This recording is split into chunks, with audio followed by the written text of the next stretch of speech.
Check, check. All right.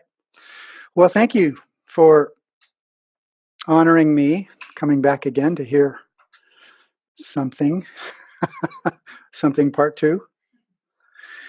The topic, how many people were actually not here last week? Anybody? Okay. So I'm gonna do just a really brief review, but what I began with last week was the fact that it's a good way to think about what I'm doing and what I'm presenting, to know that this is a topic that was very, very much a part of my own search and my own becoming an artist. So it wasn't just this theoretical class or subject that I wanted to pursue. It was something that was very close to me, and I talked a bit about that last week.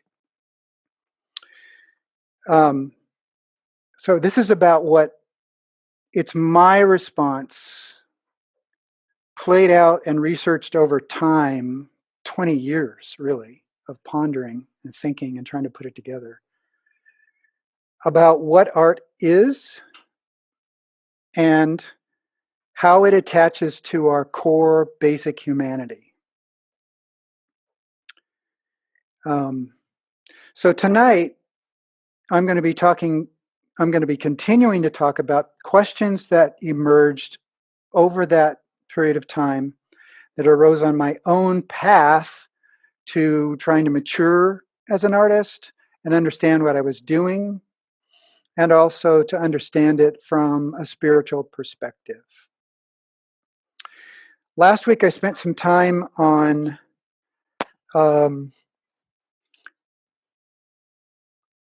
the secular development of the world, the secular context that we live in today. And I kind of did an unfolding chart and presentation of that. I'm going to come back and review that very briefly tonight, since you all were here. Most of you were here last time. So last week, I more or less promised that I would try to deal with these issues. Art as a critical culture-making practice. Art as a pointer to what I am calling and what Jacques Ellul calls the sacred. And then I want to spend some time on examples of art that I believe are good samples of artists working in the 20th century and then even today, in the sense that I feel that they're presenting very powerful work that explores the very core issues of our humanity. So that's where we're going. First of all, I'll spend a little bit of time reviewing here. This is a chart that I put up last week, and you may recall that the topic of secularity, or living in a secular world, was very central and important as a backdrop to my discussion and my perspective on how art continues to present our humanity to us. And it's against this backdrop of an increasingly hard, sort of unforgiving world of secularity. So what I did was I put together this little chart, which I'm just going to brush through it this time, just a little bit. I put two categories down. If we ask the question, if we were to interview someone, let's say we were put a microphone in front of somebody's voice, in front of their face, during what we knew of as the time of Christendom in the West. And this is, by the way, a Western orientation. If we were to do the same during the Renaissance, the Enlightenment, the modern period, and now the postmodern or even sort of meta-modern period, what would be their quick replies to two questions?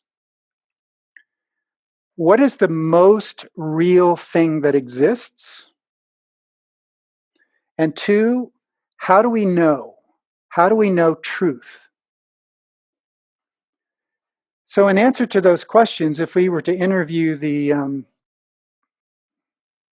model person during the period of Christendom, he or she would have answered, well, the most real is God, heavens, angels.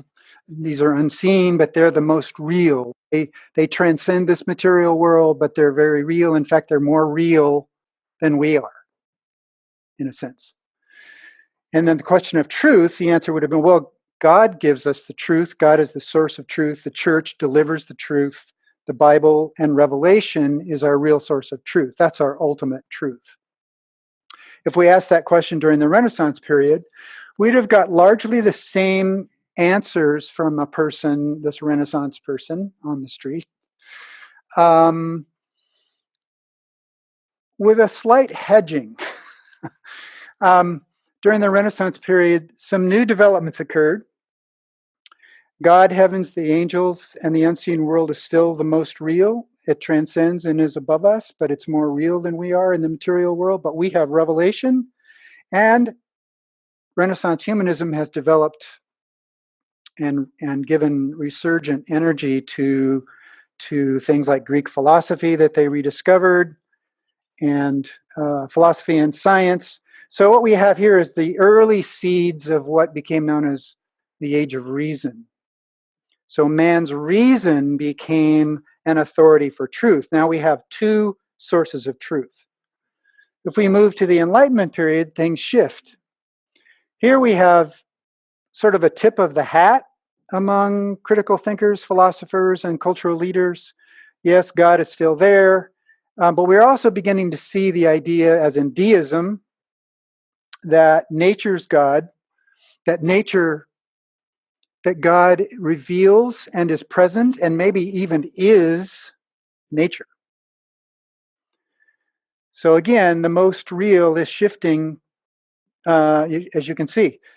Truth, human reason, the Bible, and now we are reaching a stage in the Enlightenment where man's unaided rationality, reason, can pursue and find the truth without the aid of revelation, without the aid or the light of something transcendently being revealed into the world by God and the Bible. Then we move to the modern period where there's a major shift. And we're talking about I don't talk about it so much here, although, I will talk about it a little bit later.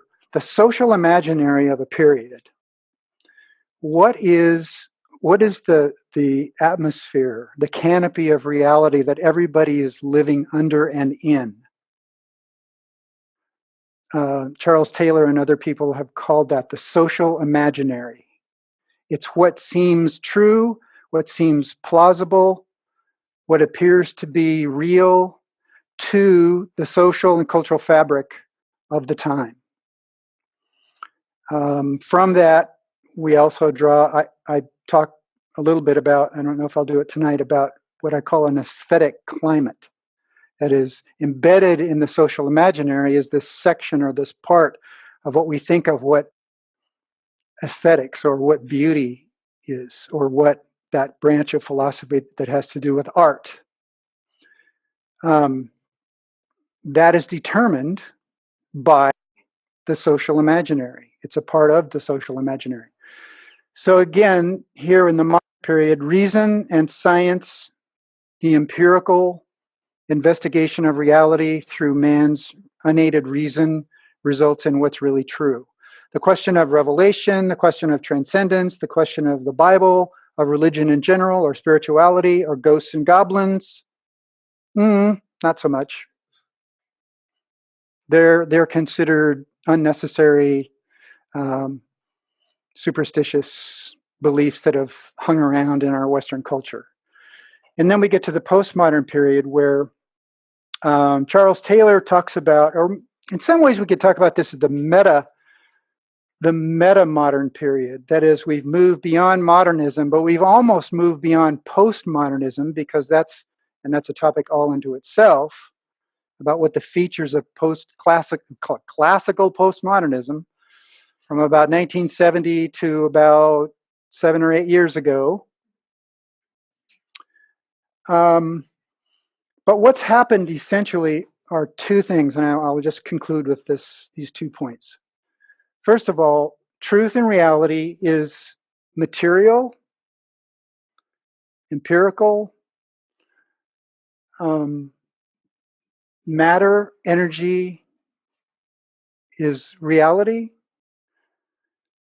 Science is still our way to find the truth, but there's a new questioning of the beliefs in science and reason because philosophically it's been challenged and found wanting in certain critical areas of thought and inquiry. And the world isn't getting any better. People are wondering what is going on, and if reason and science are the answers, why isn't the world doing what the Enlightenment projected would happen, which is kind of a utopian vision and reality for humankind? So where we are is in this period now of a questioning of certain fundamental modernist ideas that have been around for a couple of centuries, or at least the last century, in a pretty hardcore way, and a reopening to the notion of, well, maybe, just maybe, there is some kind of transcendent reality. We have to kind of open that lid, crack that door open a little bit, because the door wasn't open during this classical modern period up through the 50s and 60s of the last century. And then the other thing is, just that there's this new opening. So that Charles Taylor, which I'm not going to go into, he calls this secularity 1 through this period here, secularity 2, which is kind of the hardcore modernism, and secularity 3 is the period that we're in, where there's some new ideas and blowback against certain modernist assumptions that were fixed for most of the 20th century. So, and I talked to, yes.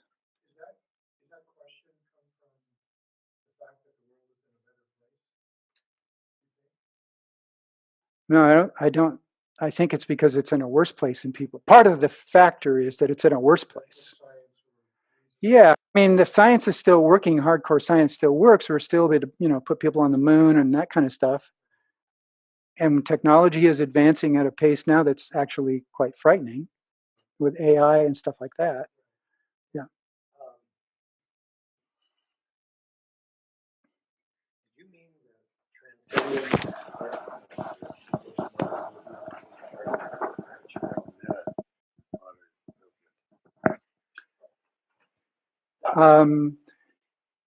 Well, there's a sense in which transcendence, I'm using those two categories of transcendence and immanence as sort of classical philosophical terms that go clear back to ancient Greek thought and even Eastern thought, with the idea that there is a spiritual, unseen reality that transcends or is other than this material, examinable matter and energy world that we live in, which is immanence.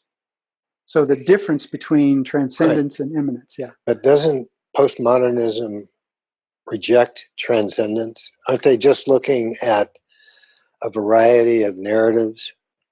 Yes, that's true. Classical postmodernism is. And so is this transcendence part of something beyond postmodernism? No, I don't think so. What I'm referring to is the cultural, sociological, and social psychological work of people like Charles Taylor, who are looking at the man on the street, the person on the street, kind of what's really going on in them, not so much the hardcore scientist or the philosopher necessarily, or in some cases, maybe the scientist and the philosopher have just reached a place where they've come to so disbelieve in certain modernist assumptions that the question of transcendence, which had been dismissed, they're kind of going, wait a minute, maybe.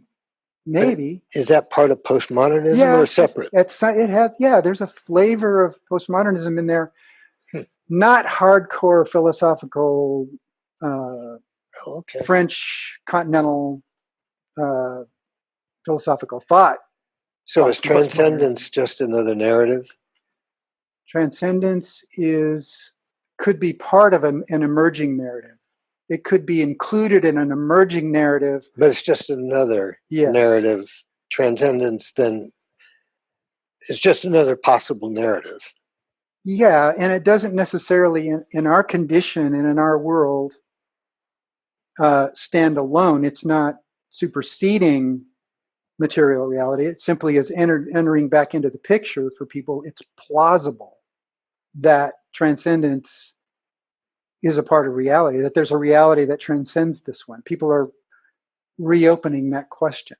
And who's introducing this idea? That's a good question. I don't think I could give you a specific answer to that, but it's people who are doing social critical philosophical thinking. Yeah. Okay. So last week I talked about what art is, and I'm going to review that a bit. I'm going to press pretty quickly through this because I've got a fair amount of territory I want to cover tonight. So if I'm going too quickly, you can raise your hand and say, Elliot, I'm going to lean on you for that. Art is our humanness speaking in a special language or special languages with many forms, dialects, vocabularies, and genres. From earliest historical reckoning, humans have used instruments, languages, and creative symbols to communicate their interpretations of their world, their needs, their aspirations, their deepest longings and feelings about themselves and the human condition, their condition, the beautiful yet often threatening, agonizing world around them. Art then is a form of human communication which we use to mirror life to ourselves. Art is a special language. I talked about this last week. That we speak in ordinary language. Please open the door, pass the salt. Can you help me tomorrow? Just the normal mundane kinds of reality things that we deal with to survive and make it through the world. And then when those occasions and when those events or emerging experiences in our lives become so important or profound, or they seem to demand a kind of inquiry or a kind of exploration or a kind of statement, expression, we call on art. And I'm suggesting that we're speaking or communicating in art. Music, literature, poetry, it goes beyond everyday communication, and it signifies vital, important things, what we value, what's beautiful, what's true, what's ugly, what's horrific, it's the big stuff that we experience as human beings, and we use these special languages of art to do that. So art is our human artfulness, manifests in many kinds of ways. And I put this diagram up last week. Essentially, another way of putting it is art is our humanness, our deep humanness speaking.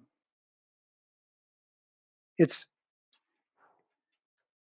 what we often sense is the most real, important, vital thing that we're perceiving, wrestling with, trying to know, trying to express. So art is ideas, beliefs, sensibilities taking form in a special language.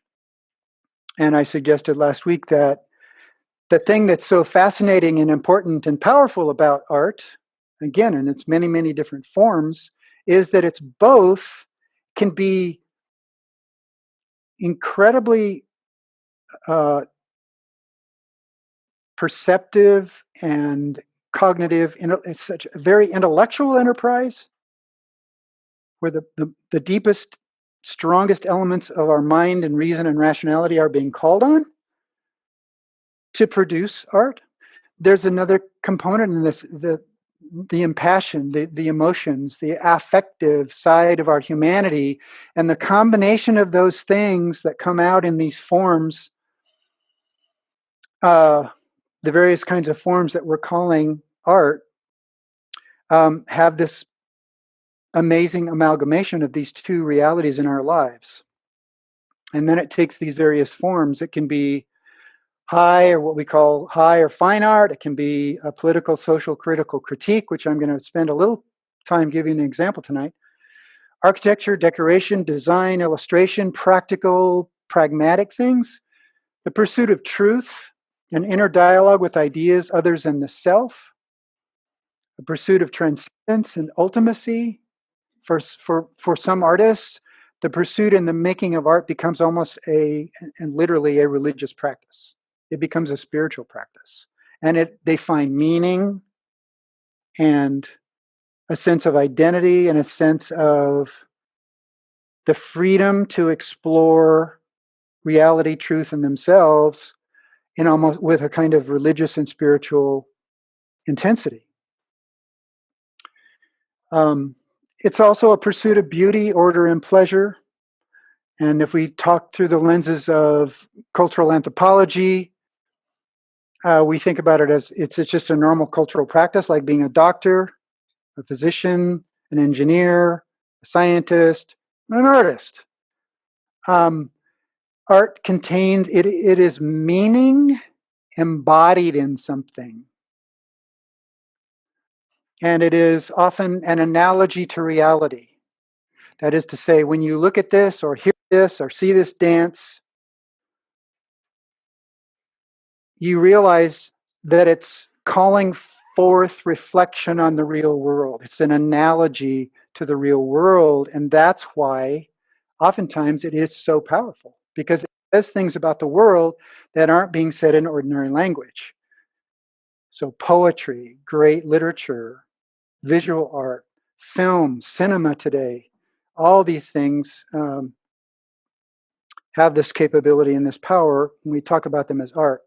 Now, here's a chart I didn't show you last week, but it's kind of, I think it's a useful item. I've been using the term that art is a language, and that it reflects cultural plausibility and the social imaginary of a particular time and place and geography in the world. Well, all I want to say is that over time, we can think about art as having developed and unfolded visual, I'm talking about visual art now, visual languages. And these visual languages correspond to the time period in which they are created. So they manifest the spirit, the soul, the mind, and the imagination of a particular time. Even if we think about what materials are being used to make this thing that we call art in a particular period, oil paints for painting weren't invented until 16th century. So there was no such thing as oil paint. So what did they use? They used all kinds of water-based stuff, or stone, or all kinds of different things. But in each of these periods, from the Greek period through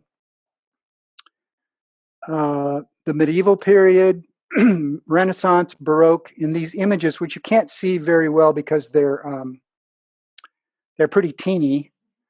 But I'm going to show you some bigger images. But each of these images represents, in a sense, a visual language, and there's a certain set of ideas and beliefs behind the production of this work.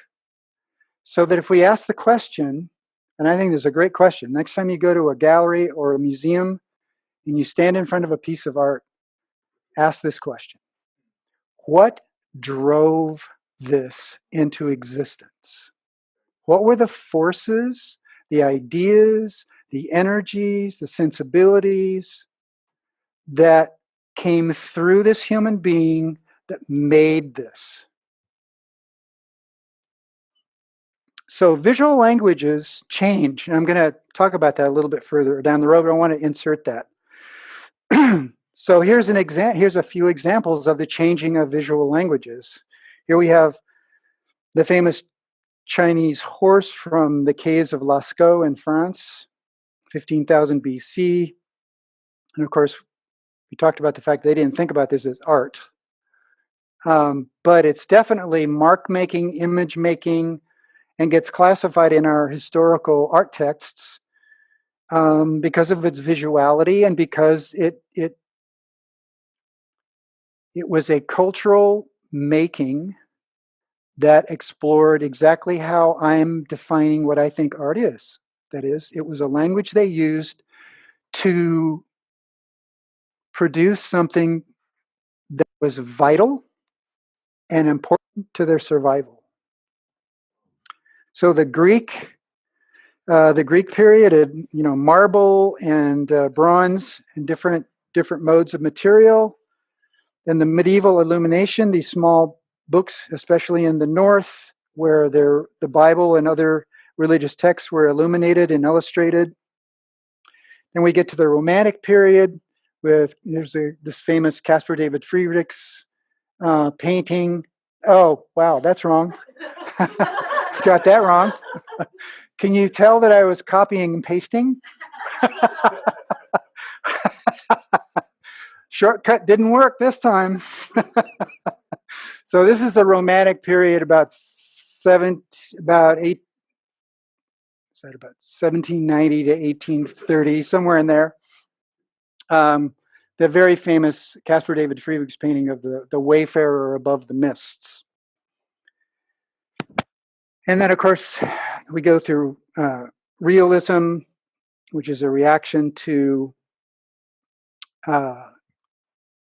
Romanticism, then into Impressionism and Post-Impressionism at the end of the 19th century. And then we move into the 20th century, and we have something like Dada, which is our Duchamp's Fountain, about 1918. And then we move forward through all kinds of stuff that I'm skipping over. Into abstract expressionism in the late 40s and early 50s, up through the early 60s, this famous Pollock painting. And then, of course, into pop art with Andy Warhol.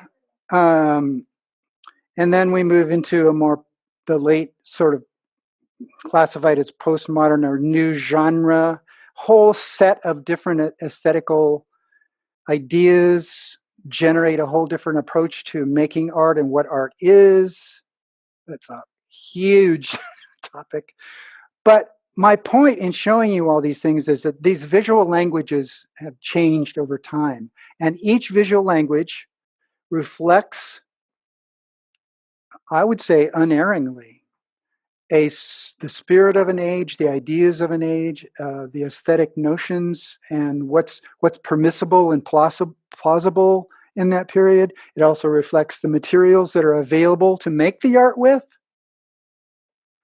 So, very different languages. Now, because of where art comes from, and I started to talk about this a little bit last week, because of where art comes from in us, where does art come from within us? What is it in us that drives the work into existence? It reveals, because of where it comes from and what it is, it reveals to us, it reveals us to ourselves in very powerful and poignant ways. Talked about this last week. Where does art come from? And I suggested that in terms of the spectrum of the way we know things through rationality, God-given cognitive abilities, antithetical thought. And at this end of the spectrum, we could say the left brain hemisphere, we call this articulate knowledge, or knowledge that can be explained or expressed in propositional language, mathematics, formula. And then as we move this way, we move into something that we might call tacit knowledge, which is Michael Polanyi's notion of the idea that there are things that we know that are knowledge that we cannot articulate.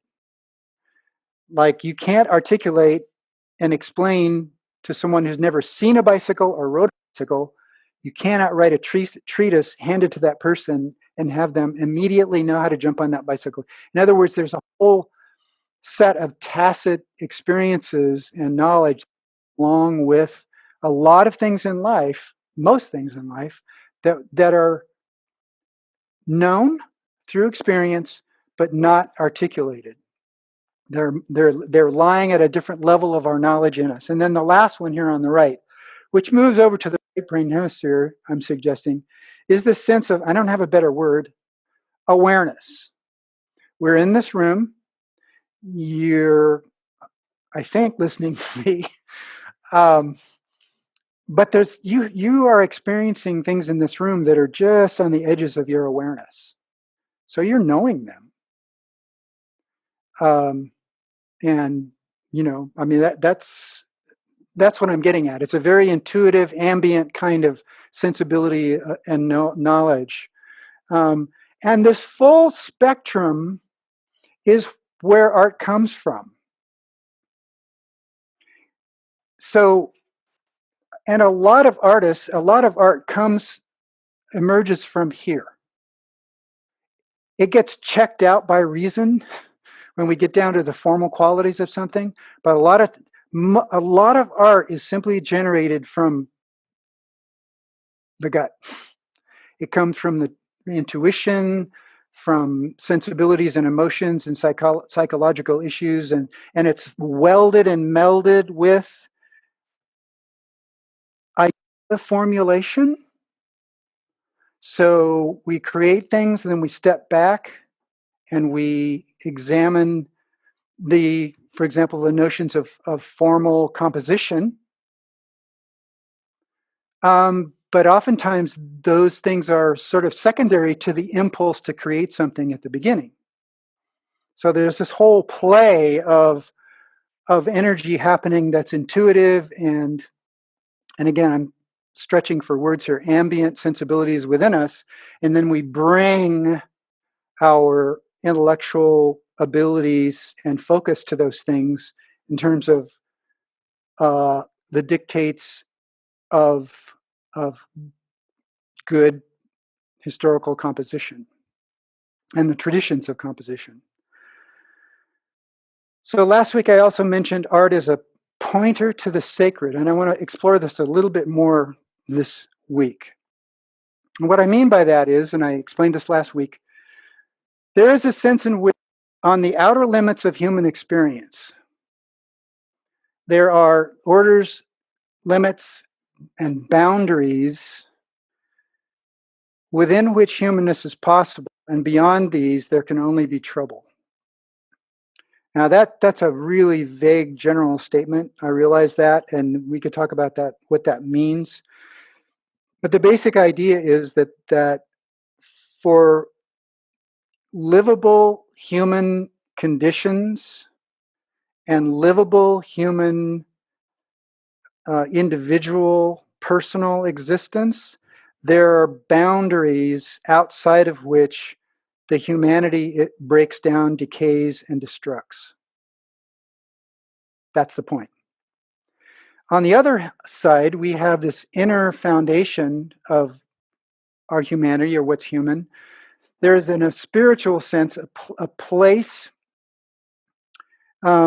is not something external, but the place and the path are within a man, within a woman, within a human being. Just as the place is the blessed state of the striving soul, so the path is the striving soul's continual transformation.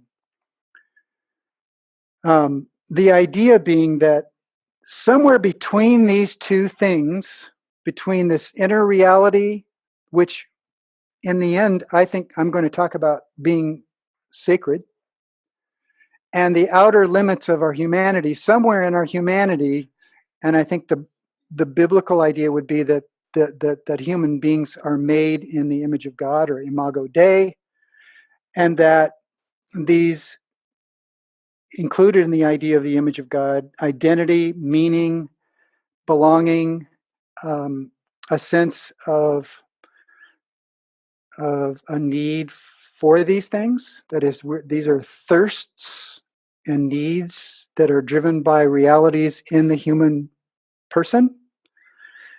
And I should say person.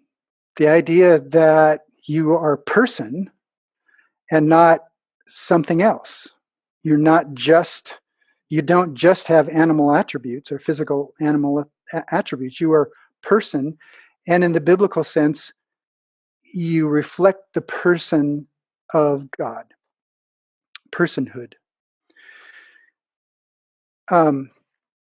So it seems to me that art happens, if you want to put it this way, art happens at the borders of what Jacques Ellul calls the sacred. And Jacques Ellul is the author I referred to last week who coined the notion of technique, the idea that as modern human beings developed and evolved a sense of being able to control their environment, to develop machines and technologies that control and basically present more and more and more efficient ways of doing things. This technique becomes, in Jacques Ellul's mind, ultimately monstrous. And of course, that's a huge topic we could talk about. There's AI on the horizon, lots of things there. But Jacques Ellul presents the idea that there is a realm in human beings and in nature. He's a Christian cultural sociological thinker. Human beings and in nature, not as something religious and relating to salvation, but as a constitutive order of the world desired by God for its preservation. So he's suggesting that there is this thing that exists in our world, in creation, that he's calling in some sense sacred, and that if we pay attention to it, it preserves us. And he goes on and makes arguments about how this is a really, really important calling for the Christian community, for Christendom. The sacred he describes as animals, weather, oceans, stars, things beyond our powers to make or understand completely. These things are of such a nature that they make us aware of the almost necessary existence of invisible powers that are the source and foundation of the material world. Again, the notion of a transcendent reality, but it's embedded in us as human persons, and it's embedded in the world. I'm reflecting in the moment right now on reading the last couple of chapters of Job when God finally answers back to Job, and the answers that this horrific experience that Job has been through, and the question of why and where are you, God, and all those kinds of questions. And one of the things that God says to him is, have you seen the horse's mane? Have you looked at these creatures? Not just the big questions, but have you looked? Have you seen? Have you understood? And I think he's pointing to what Ellul is referring to, that there's something in reality and in us that could be referred to as the sacred. For the Christian artist, I would argue, art making is an attempt to point at the sacred, to point to the sacred, that's a part of a calling.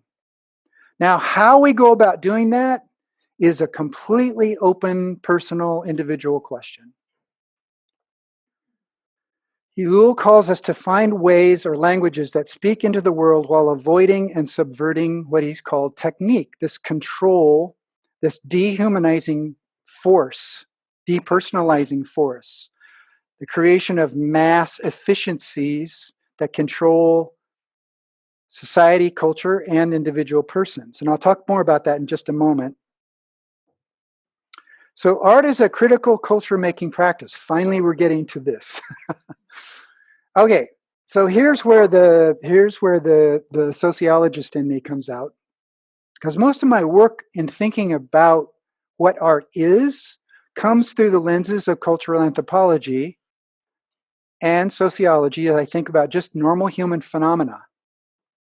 What's going on? What do humans do? Why do they do it? So what I'm going to argue is on this little chart that I'm going to unfold here is basically a culture making diagram. How is culture created? How does it act back on us? So on the left, we have the art maker, the artist, Marcel Duchamp in this case. And this artist, this individual human person, has a vision of reality that's both subjective and has objective cognitive elements. It's a vision of reality. And from that vision of reality, he creates, has a creative vision. In the strict cultural production sense of things, this is called extension. When human beings make something, they're extending themselves into the world by making this other thing. And that other thing could be an object, or it could be an idea, or it could be art, object, idea, art. But it could be a machine, or it could be a language, or it could be an idea or a concept that is extended into reality from the human person. So there's a creative vision and creating here. And what I mean by this section over here on the only imagination and possibilities. This is the existence of the imaginary. That is the fact that we can think about things and prevision things that don't exist. Imagination, creation through this capacity we have to forecast and to make a vision of something. So once this idea or object has been created, now it takes on its own existence. It becomes a fact. It becomes an existence that's separate from the human being, separate from the maker. It could be an object, an idea, it could be a media, material, history, could be the conventions, cultural conventions, institutions. This stage is called objectivation. Extension, when it's created, then it takes on this kind of objectivity. It's a facticity that it exists by itself now, and it's out there, and the human being doesn't, in a sense, maybe even control it anymore.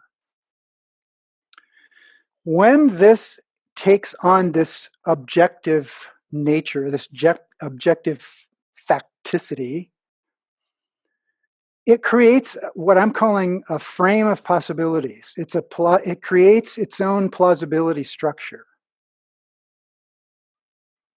So the ideas, the material objects, the material world is framed by a social imaginary,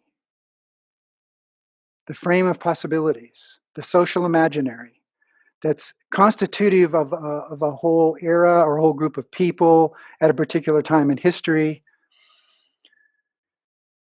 Then these things and this frame of possibilities becomes enculturated. That is, it's like the fish to the water to the fish. So it's the world we live in and take for granted and don't even really think about. But it's the one that we take for granted, and it exists almost in our bones and not just in cognitive ideas. It's just an accepted, taken for granted world. Now, what I'm suggesting is that imagination, human imagination, and I get some of this from Mr. Kierkegaard. The idea that that human beings have this imaginative capability leaves open a power within the human being to break into the creating frame of possibilities. That is, we recognize the frame of possibilities for what it is, and we challenge it or we question it.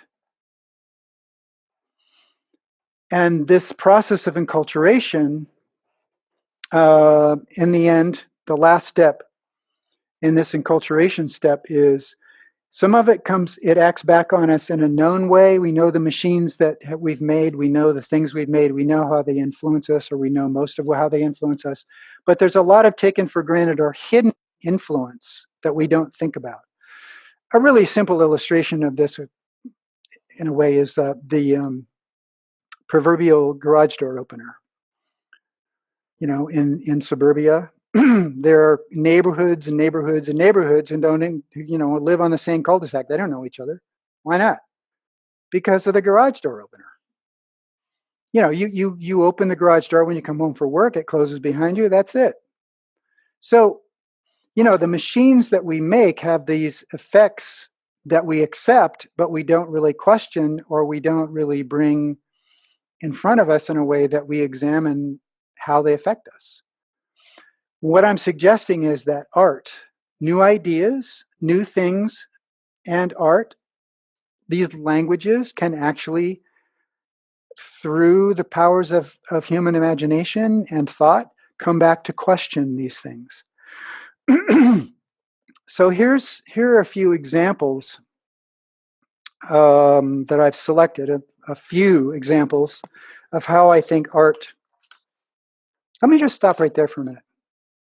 I think we have time to do this. Anybody have a quick question or clarification? Yes.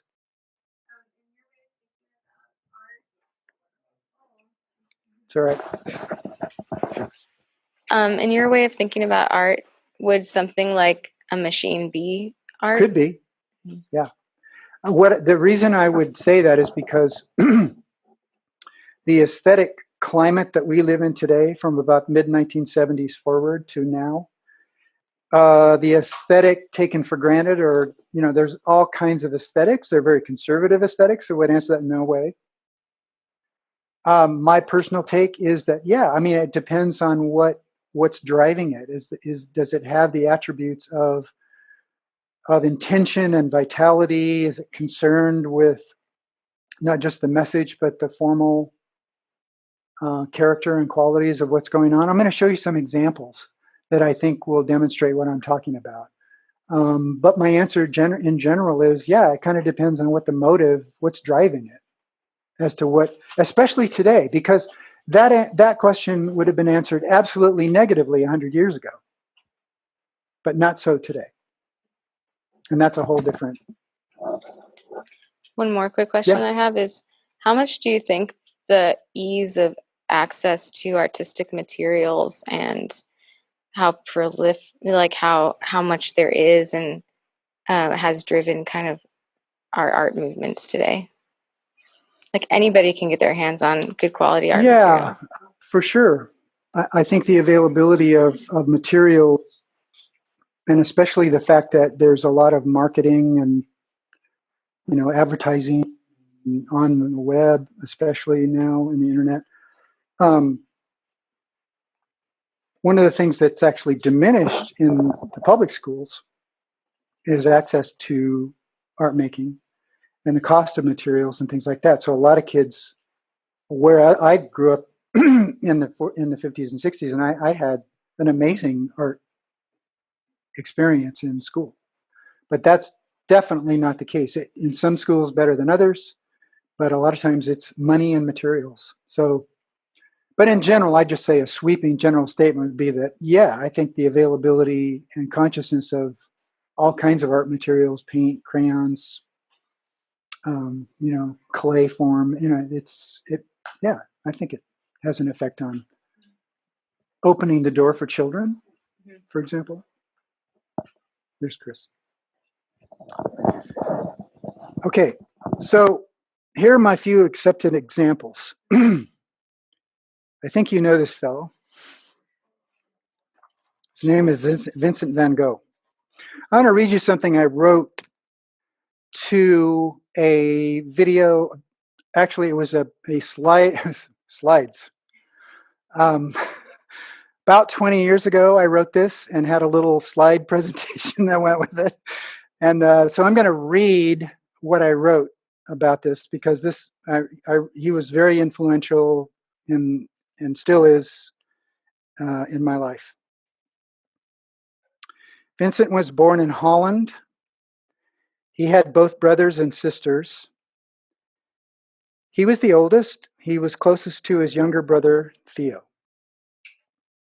Vincent was raised in a Christian family.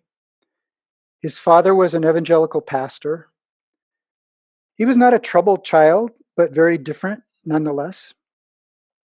He was medium height, broad, thick, somewhat bent and drooped from casting his eyes down. He never fit anywhere, and he experienced a chaotic education. After being led on and then rejected by a woman he deeply loved, his Christian life and faith took on importance and depth. He read the Bible, talked with few friends. He decided he wanted to enter the ministry. He wanted and needed to please his father, to be like him as best he could. He went off to study to become a minister in a theological college. He studied hard for his exams, but he failed academically. But Vincent was genuinely zealous for his faith. So even though he failed at the professionally prestigious theological college, he applied and was accepted at a less prestigious school for missions. Vincent wanted to make his mark for God, for his family, and for his father.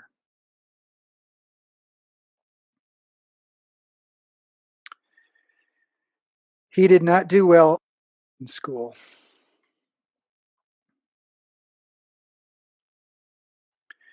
Nevertheless, he was given an informal assignment to a desperately poor mining region in Belgium, in which he might prove himself a worthy missionary. Vincent gave all he had to the poor miners with whom he tried desperately to communicate. He was devastated by the hopeless, eternally deprived conditions of the miners and their families. But in the end, both they and his mission board saw him as a failure in his mission. Vincent was recalled by the mission board. His understanding and loving brother Theo reached out to him. Theo, a professional art dealer, encouraged Vincent into a few odd jobs. And when Vincent expressed sincere interest in drawing and art, Theo was there to encourage him and help him. Vincent began to draw, at first roughly and crudely, but he had begun to realize how much making his drawings meant to him, even as he took odd jobs to barely support himself. As his artwork began to mature, he travels to Paris, where he meets and learns from many of the great Impressionists, Lautrec, Gauguin, and others. But they are philosophical and middle class. He is impetuous, emotional, and unimpressed with their life values. But it is in Paris that Vincent finds the power of color in his painting. Vincent leaves Paris for the south of France, the country, where he returns briefly to Paris, then back to the south of France, where the power and beauty of nature, its fields, olive groves, cornfields, brilliant yellow sun, and heat wave gave him new life. His friend Gauguin joins him, only to have a severe falling out.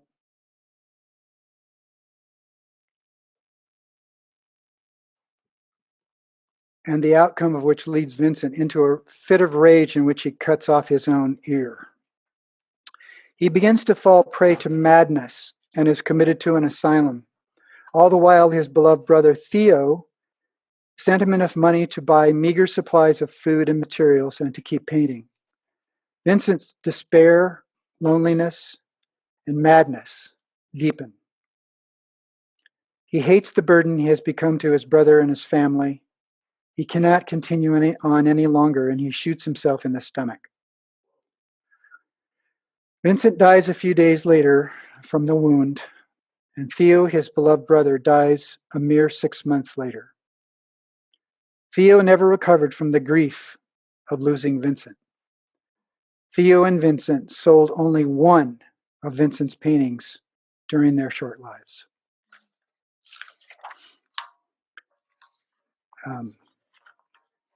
If you've ever stood in front of one of his paintings in the real, you will know the passion,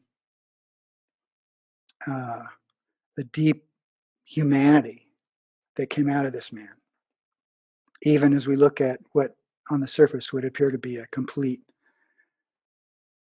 social failure. An amazing story. I think that his work touched on this area of what I'm calling the sacred.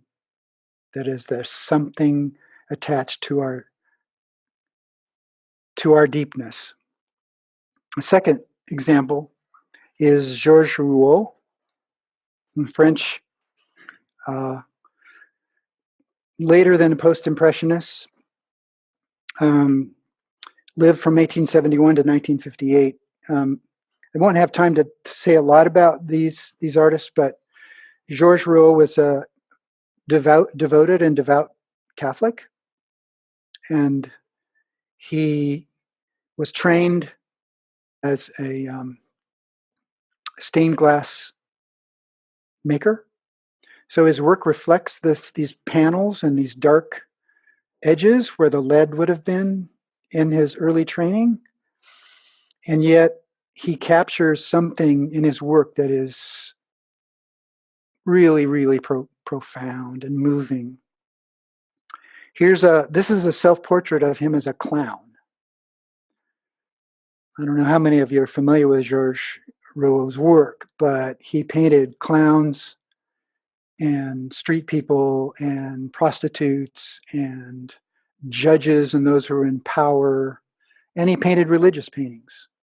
But they're all, he makes all the historic textbooks.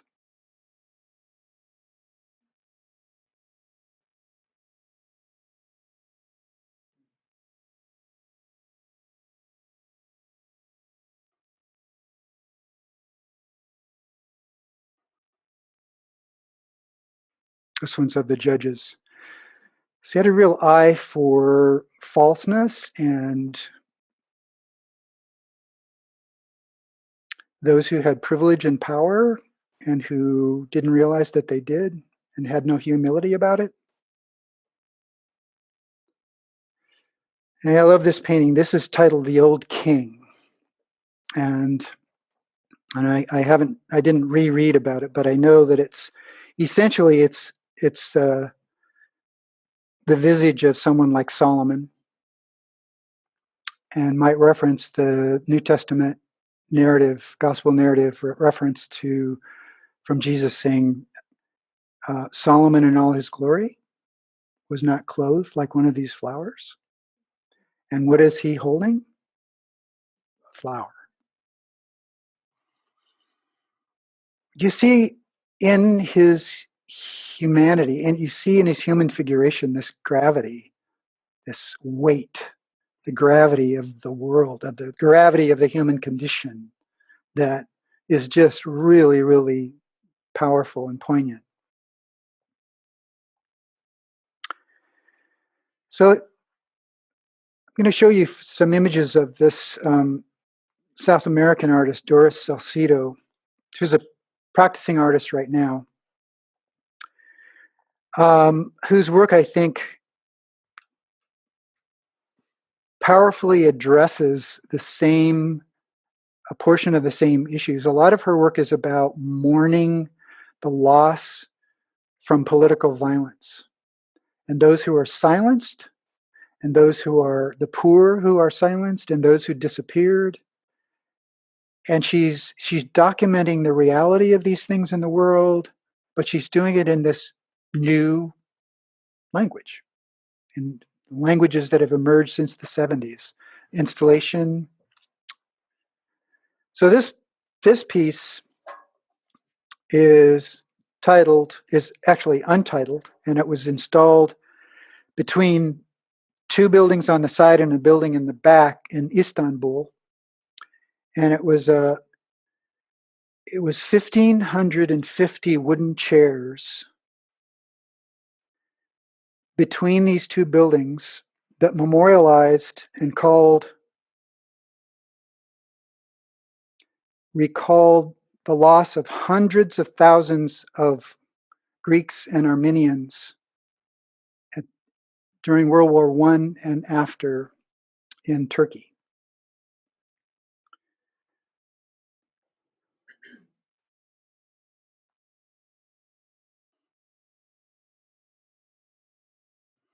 Maybe you can imagine standing in front of that.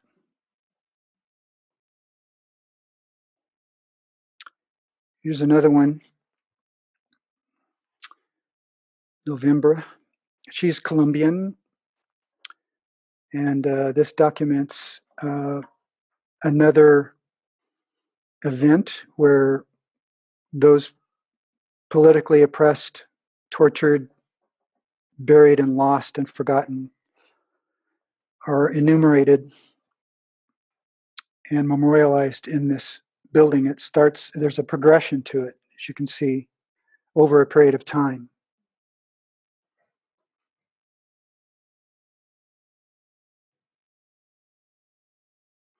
So when I was referencing the fact that visual languages change over time, that new languages emerge, that they reflect the imagination and the stretching of the vocabulary of our imagination and what's possible and the materials we use and how we use them to make important, vital art.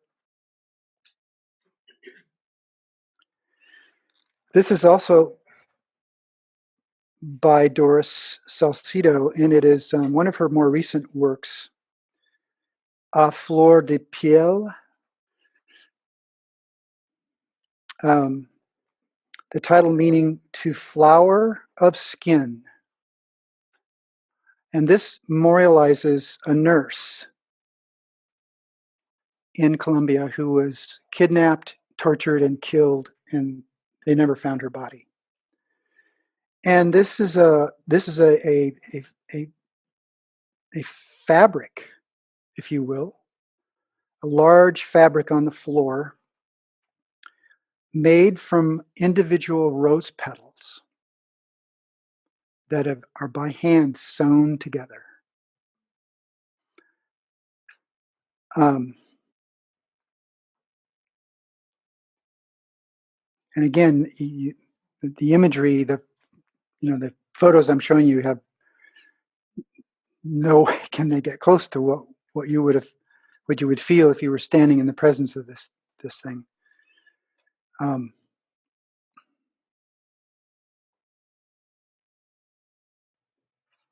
So the last one I'll share is Tim Hawkinson, which I referenced last week. I think I talked a little bit about his piece, the Uber organ.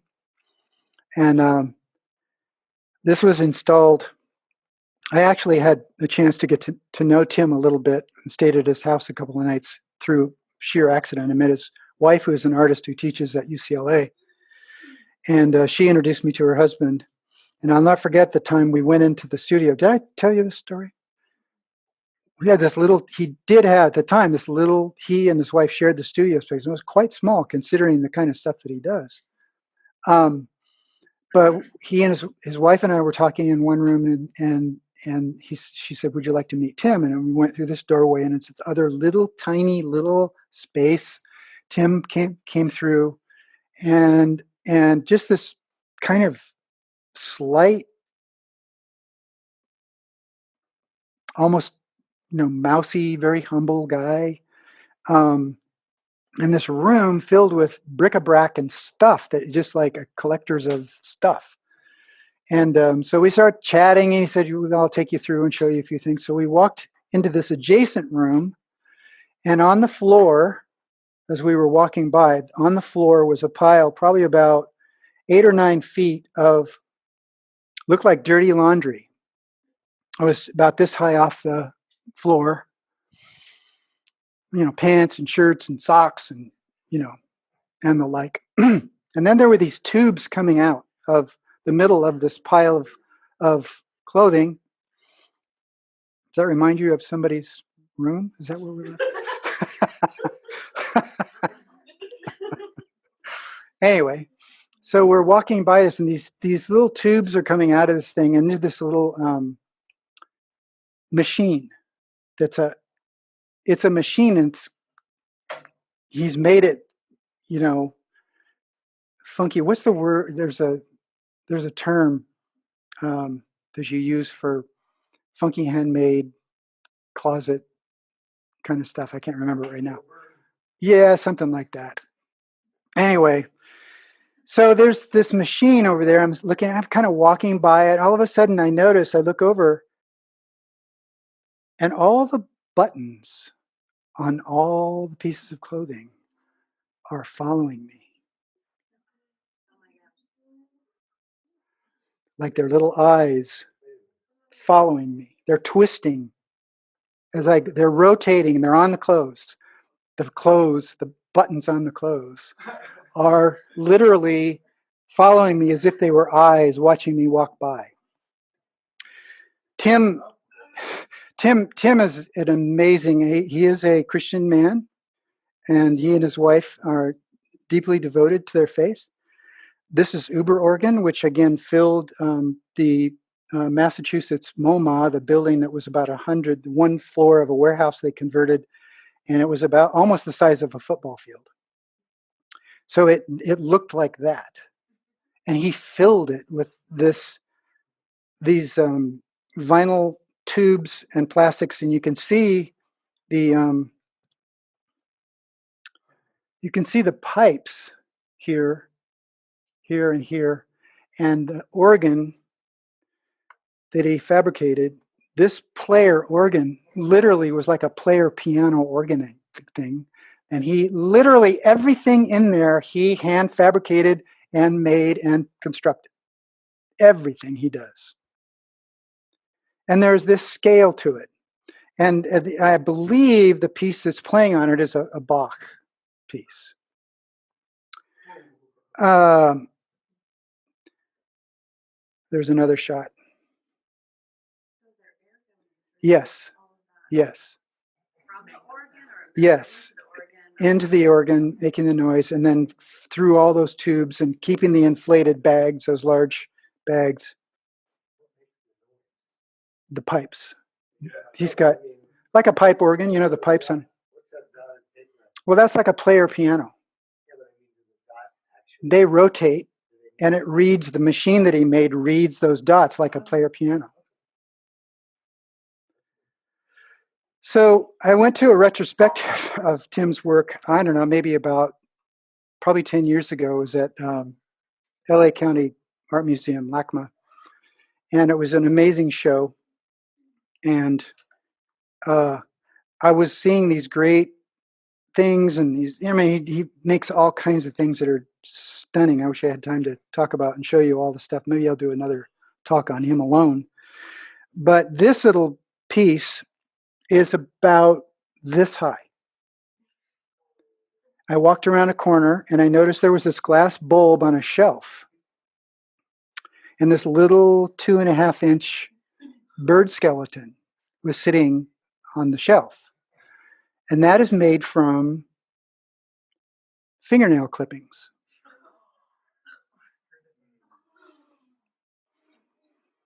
So, you can ask the question, when you look at all the work and the variety of the crazy variety of the work that he does, you can ask the question, which I did for a long time. What is going on?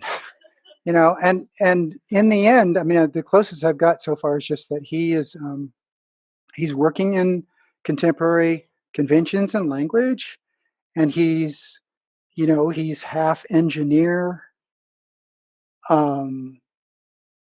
fabricator, maker of all things. He can do anything. He can draw amazing images. I have a little piece of paper. He made a machine that's a hand signature machine. It's like one of those crazy machines that I saw on the floor. Only this one's fabricated on a chair, on an old school chair with one of those little wooden things, little table sitting, and on that is a machine, and there's a thing that writes his signature. It writes his signature and then clips it and throws it on the floor. So literally, while the machine's turned on, the pile of his signatures just keeps building until they come and move a few of them away, and it just keeps going. So I think that what Tim is about, and he's done things like, and this will be the last example, but in the LACMA museum show, there was this huge, looked like, those huge tires that come off of these monstrous machines that scoop up dirt and move tons of stuff with one scoop. I mean, the tires are, taller than the room. And this was like a tire. It was half, like it had been shredded and cut in half and was hanging from a chain from the ceiling. And it was actually, the object itself was taller than, probably a foot or two taller than this ceiling to the floor. Shredded. It was like shredded. And it had this kind of very strong figural sense to it. And the title to the piece was Magdalene.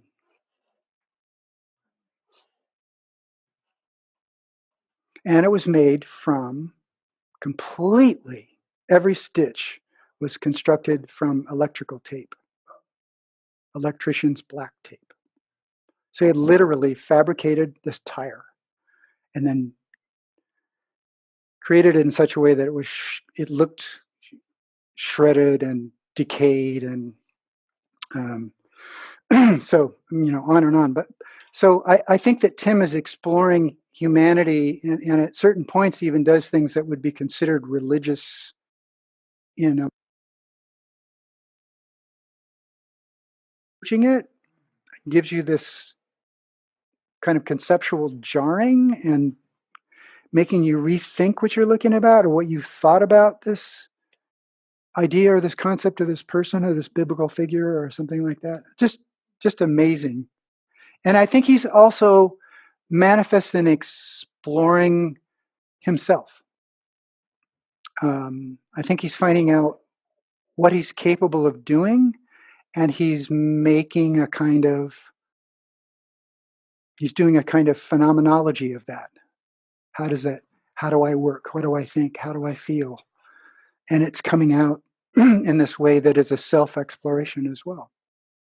And I think all these artists there are many, many, many more that we could look at. Christian and not Christian, religious, not religious, who are basically exploring this area that I refer to as kind of the deep humanity, or what Elul calls the sacred.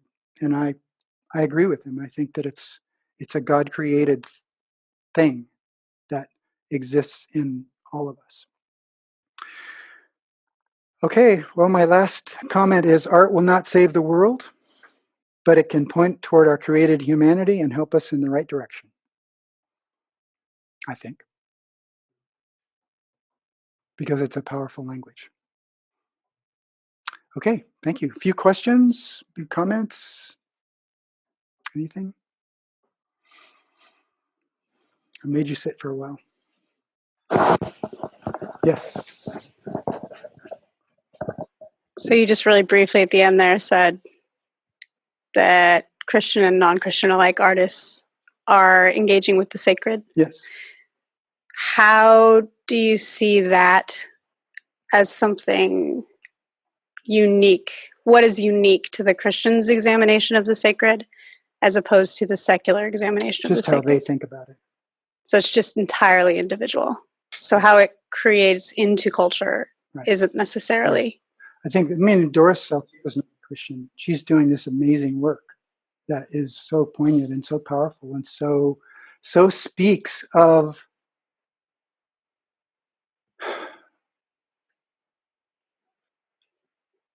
the things that human beings are capable of, the unthinkable things that humans are capable of on the one hand, but then She's calling us back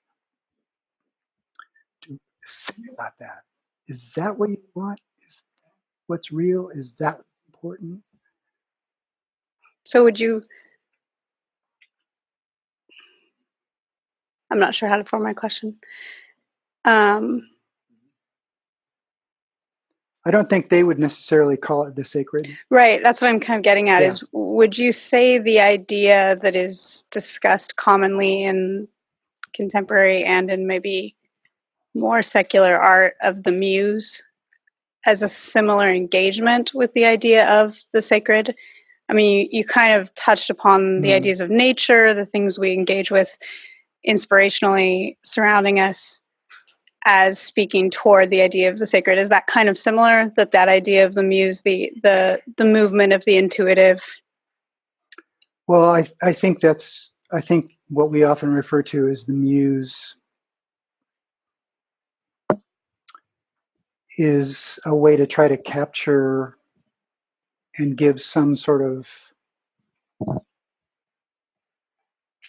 name or title to that thing that happens in us when we want to speak from that place. And I think we call it the muse. Some people call it the muse. I think some people think of that as just a purely human, evolved psychological, emotional state.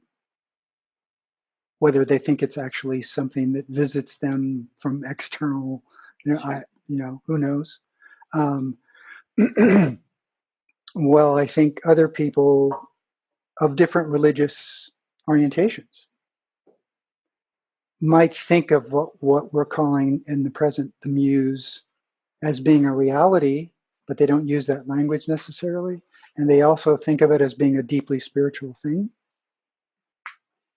In Kierkegaard, he talks about two kinds of religiosity or religious presence. One of them is religiousness A, and the other is religiousness B.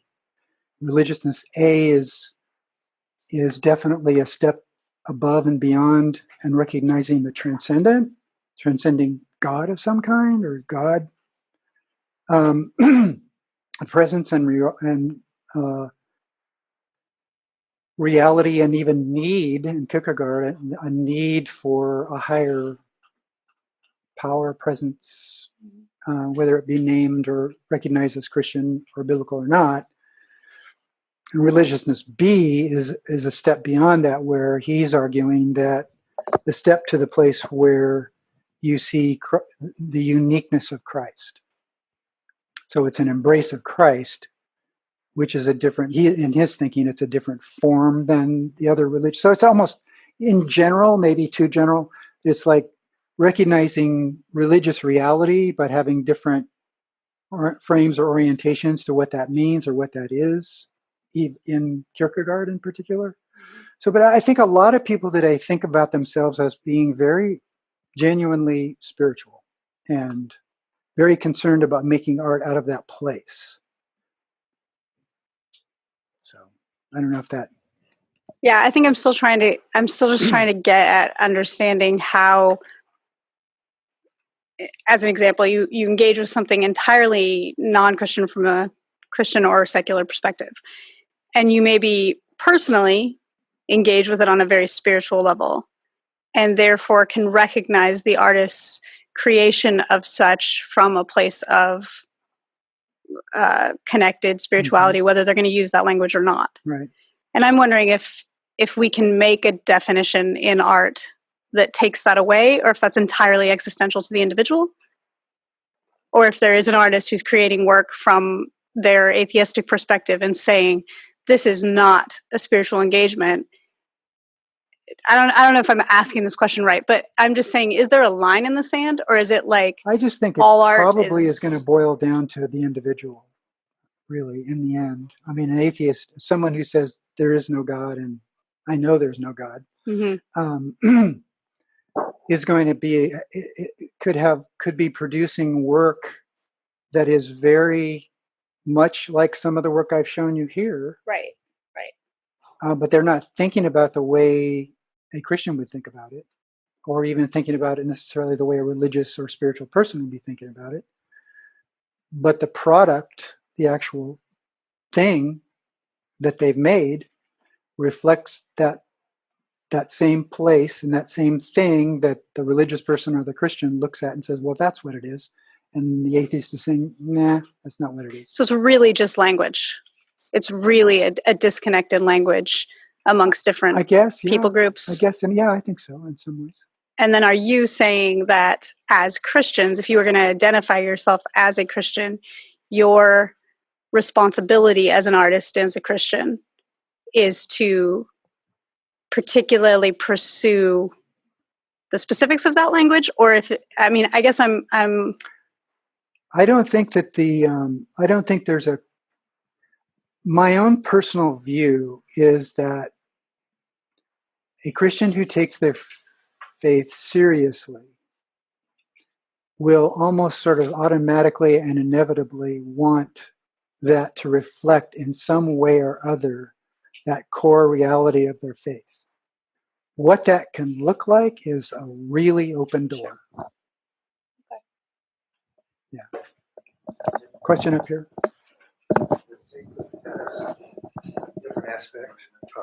Different aspects. And so following on what she was talking about, I'd take it a bit further. Would you admit that there is such a thing as satanic art? As a Christian, I would say, yeah. Just like there are things that are generated that are not art. But there is satanic art, and it comes out of some sense of the sacred. The sacred, the way I'm defining it, is actually has to do with good, not just spiritual reality, where Satan is spiritual reality. Okay. Is satanic art art? Yeah. Will it point us toward our created humanity and help point in the right direction? Satanic art? Yeah. It's art. It's not its intention. Unless you're a Satanist. I'm just raising the issue because this statement seems like maybe only half the apple. It's a Christian statement. Yeah, okay.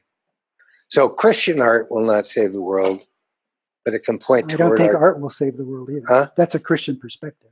My Christian perspective is that art will not save the world. But it can point Christian in the good directions. But not all art.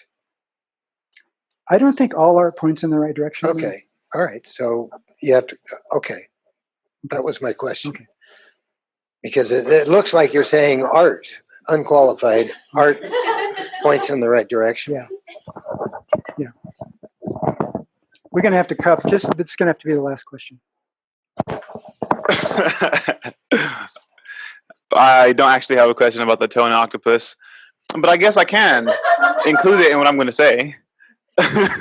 So I think I love what you brought up, the question you raised. An automatic scripture that came to my mind is just how will your work stand the test of fire, basically? What does that mean, right? Well, I think it partly means, at least in part, was this done as a humble offering to God or not? I think that's what you're saying. That's my best thought about it. I do think also language, as you brought up, language. I went to this conference recently about art and theology, how they need to be married for the Christian. And it brought up the idea that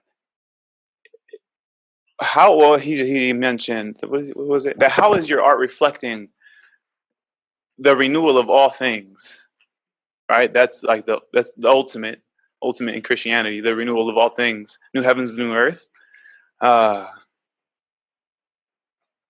So I love that you brought that idea up. How should the Christian artist do their work, do their thing? Yeah. I think they should. I don't know. That's my thought. They should do it with with Christ in mind. I am married here. Everything that is his is mine. Mine is his. My sin, he took it on him, but I get everything in exchange. It's a crazy arrangement, but that's how it is. Is that affecting my art? I think that's what immediately came to mind, and I found it appropriate to mention now. Wow, isn't that crazy? Anyway. Good stuff. Thank you. Yeah. All right, Chris, I think we're done. Thank you all. Oh, one? Okay. Sure, we don't have to. Yeah. There you go. I'm really loud. When you had your diagram up there about the art maker and into the ideas and the object, and you were talking somewhere about the kind of distinction between the idea and the object and what have you. And I was just curious if you could speak a little bit to the Christian idea of an embodied reality, that, you know, the word became flesh, right? So there's a reflection in that to me in art, right? So you have an idea that's becoming embodied in an actual object, right? And so I was just curious as to how that kind of idea fleshed out in your cycle there, or if you see in like how the Enlightenment and the modernist period and postmodernist period kind of pushed back towards a more Gnostic separation of ideas and physicality in a way, and how you see that potentially being questioned again, or is there something there in the art world that might actually even kind of tie into your question a little bit as to where part of the reality of the world is that we are embodied, what's the word? The embodied sacred. Yeah, embodied meaning. So again, remember, I'm suggesting that art is a form of communication. So it can take the form of sound or an object or an idea or a concept.